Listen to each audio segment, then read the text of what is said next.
morning, everybody. This is Vasilis for ntmarkets.com. We have a couple of graphs I want to look at on the local front for the JSE, but also one graph I want to look at is the gold index. We did discuss the gold price, the daily gold price last week, and we said that if it doesn't hold at 1640 crucial level, it could come down much lower. We punted that if it does hold the level, you could possibly see a bounce up to about 1645, 1650. Unfortunately, that wasn't the case, so the gold price did actually break, and I'd like to begin by looking at the gold index as a result. As we can see here on the gold index, we can see the support is looking wobbly at around about 2000. Gold price, as I mentioned, has fallen through support of 1640 and technically could go down as much as, or rather as low as 1550.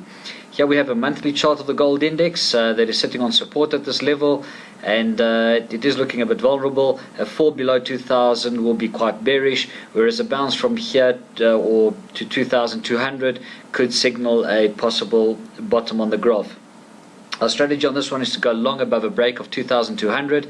Our stop loss on this trade would be at 2090 with a target price of 2400.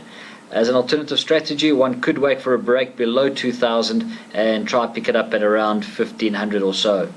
Next graph we're going to look at is Evraz steel in the steel industry.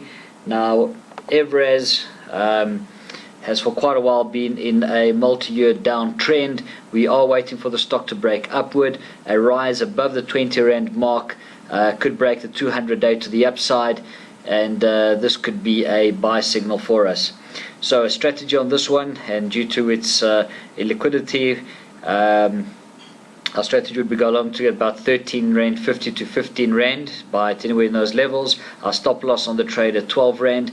Our target price would be about 25 Rand and possibly even higher. And I must caution, this is a relatively high risk trade. Next graph is Hulamin. Hulamin came out with slightly better results from the last reporting period, and the business does look quite good. The chart we have used here is a monthly chart and shows that the stock is in a multi-year downtrend as well. Above 6 Rand could signal a buy signal to the upside. So our strategy on this one is to go long at about 4 Rand. Our stop loss on this trade 2 Rand 90 with a target price of about 10 Rand. And once again, this is also a pretty high risk trade.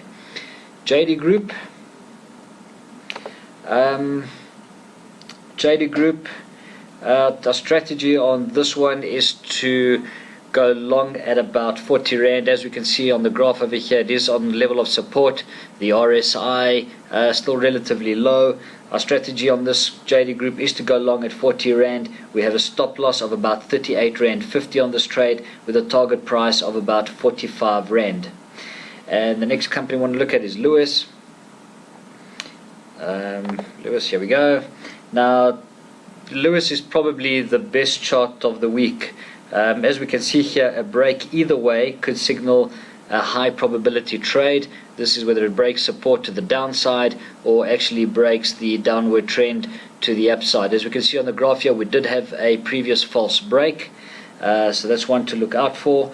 But this is a value play, and as such we suspect that the break would more likely be to the upside due to the value that this company has to offer. So our strategy on Lewis is to go long at 66 Rand. Our stop loss on this trade 64 Rand 50. Our target price is 70 Rand initially, and then possibly 74 Rand. And as an alternative strategy, the high risk alternative would be to short a fall below 65 Rand with a stop loss of 67 Rand. We prefer not to take the short, as we do believe that the break would be possibly to the upside rather than the downside due to the value that the company has to offer. This is Vasilis for ntmarkets.com.